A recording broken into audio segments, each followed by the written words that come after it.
وَلَقَدْ يَسَّرْنَا الْقُرْآنَ لِلذِّكْرِ فَهَلْ مِن مُّدَّكِرٍ۔ السلام علیکم ورحمۃ اللہ۔ فعل ثلاثی مزید فی ڈیرائیوڈ فارمز آف ورب کی آج تیسری فارم ہم پڑھنے جا رہے، ثالث تھرڈ فارم ہے فاعل یفاعل باب مفاعل۔ تو میں نے آپ کو ہر کلاس کے شروع میں یہ کہنا ہے کہ آپ نے اس پہ گھبرانا نہیں ہے ٹرمنالوجی پہ۔ ایک دفعہ جب زندگی میں پہلی دفعہ کوئی بھی چیز نہیں ہو، تھوڑا سا مائنڈ کنفیوز ہوتا ہے، تھکتا ہے، لیکن چونکہ ہم قرآن مجید کو خود سمجھنے کے لیے عربی سیکھ رہے ہیں، تو اس لیے قرآن مجید کا جب آپ کے سامنے کوئی بھی ورڈ آئے تو یہ کورس بنانے کا صرف اور صرف یہ مقصد ہے کہ آپ کو پتہ ہو کہ وہ ناؤن ہے، پرو ناؤن ہے، ورب ہے یا کیا ہے۔ تو جیسے کہ آپ کو فرسٹ فارم بتایا تھا سمپل ماضی ٹینس، سیکنڈ فارم بتائی تھی کہ شدت لانے کے لیے درمیانی لفظ کو مشدد کیا جاتا ہے، جیسے ہم نے علامہ پڑھا۔ تو اب یہ جو تھرڈ فارم ہے، یہ دو طرفہ عمل یا کوشش، کوئی بھی ایسا فعل جس میں دو طرفہ عمل ہو رہا ہو یا کوشش ہو رہی ہو۔ اب جیسے مثال کے طور پہ کوئی سپورٹس کو لے لیں، جنگ کو لے لیں، کمپٹیشن کو لے لیں، دو طرفہ ایک کوشش ہو رہی ہوتی ہے جیتنے کی، دوسرے کو نیچا دکھانے کی، تو اس کے لیے تھرڈ فارم ہوتی ہے۔ تو اس کا دیکھیں مصدر جہاد، اب یہ ایک ورڈ ہے، اور مجاہدہ۔ تو آپ نے سمپل اگر اس کا فعل نکالنا ہو تو فرسٹ ریڈیکل جیم، ہا اور دال، جہادہ، اس نے کوشش کی، ٹھیک ہے۔ یجہدو، وہ کوشش کرتا ہے، جہد اس کا امر ہو جائے گا۔ تو اب آپ اس کا تھرڈ فارم میں جب لائیں گے اس کو تو فاعل، تو یہ بن جائے گا، اب اس کا اسم فاعل دیکھیں، جاہدہ سے ہمارا مجاہدہ جو مصدر ہے، اس سے جو اسم فاعل بن رہا ہے وہ ہے مجاہد۔ کتنی دفعہ یہ ورڈ سنا ہے ہم نے، لیکن ہمیں یہ نہیں پتا تھا، ہم سمجھتے تھے کہ یہ جو آگے پیچھے لڑائیاں ہو رہی ہیں ان کو مجاہد کہتے ہیں، حالانکہ ہر وہ چیز جس میں دو طرفہ کوشش ہو اور اس میں ایک جہاد کا ورڈ آ جائے، جیسے اسٹرگل کا یا کوشش کا، تو وہ مجاہد ہے۔ اب وہ اسلامی مجاہد ہے، سیاسی مجاہد ہے، یا کوئی انڈسٹریل مجاہد ہے، یہ پھر آپ خود دیکھ لیں۔ تو اس کا مفعول کیا ہے؟ مجاہد، زیر زبر کا آپ فرق دیکھیں، کوشش کرنے والا جس پہ کوشش کی گئی ہو۔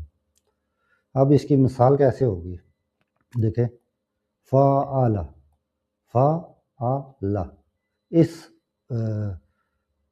اس پہ ہے تو ماضی میں ہی دیکھیں یہ چار حرفی ہے، ثلاثی مجرد یعنی ٹرائلیٹرل ورب، اور ڈیرائیوڈ فارمز یعنی ثلاثی مجرد فعل ثلاثی مزید فی میں ڈفرینس یہ ہے کہ ٹرائلیٹرل اپنے نام سے پہچانے جاتے ہیں کہ ان میں تین ہوتے ہیں، جیسے یہ الف یہاں سے ہٹا دیں تو جہادہ، یہ ہمارا سمپل ماضی ہے۔ یہ مزید فی ہے تو الف کا اضافہ ماضی میں آ گیا، تو یہ چار حرفی فعل ہے، مزید فی ہی، جہادہ۔ تو جب سٹارٹ ہوتی ہے گردان ہوا سے تو مطلب ہوا ہی ہے، لیکن شروع سے ہی مطلب بدل جاتا ہے۔ اس نے محنت کی، سمپل ہے۔ تو اب جاہدہ دو طرفہ کوشش ہے، تو دو بندوں کی کوشش ہو رہی ہو تو ایک بندے نے کوشش کی، جاہدہ۔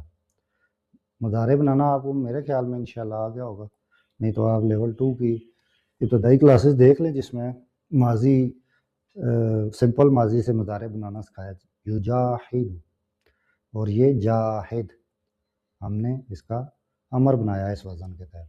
مجاہدہ مصدر، مجاہد فاعل، مجاہد مفعول۔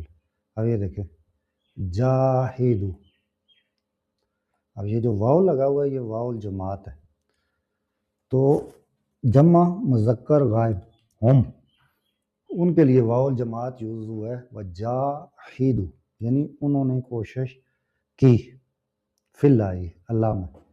تو یہ ہمارے پاس ایک مثال ہے فارم تھرڈ کے تھرو۔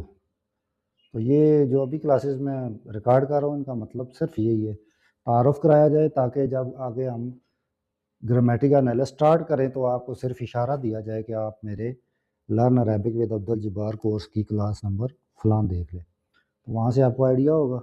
تو چونکہ ہم نے ساری زندگی ان گرامر کی کتابوں میں تو نہیں رہنا، سیکھنا ہے اور جا کے قرآن مجید پڑھنا ہے تاکہ ہمیں قرآن مجید ترجمے کے بغیر سمجھ آ جائے۔ اور عربی کی کتابیں، عربی کی احادیث کی کتابیں عربی میں، کیونکہ آپ کو پتہ ہے جو بھی فرقہ پرستی ہوتی ہے اور کوئی بھی چیز اختلافیات جو آتے ہیں وہ اردو تراجم کی وجہ سے آتے ہیں، چنانچہ یہاں پہ اللہ کا یہ مطلب تھا فلاں کا، تو آپ خود عربی پڑھیں کہ کیا لکھا ہوا ہے۔ تو یہ تھا ہمارا تھرڈ فارم اس وزن پہ، تو اس کی ہم نے سیکھنا، بنانے کا طریقہ بھی سیکھا۔ تو انشاءاللہ نیکسٹ میں اب چوتھا ہم اس کا جو وزن ہے وہ پڑھیں گے۔ تب تک کے لیے اجازت دیں، اور اس کو اپنے فرینڈ اینڈ فیملی کے ساتھ شیئر کریں تاکہ سب بیسک ٹو ایڈوانس عربی سیکھیں۔ جزاک اللہ۔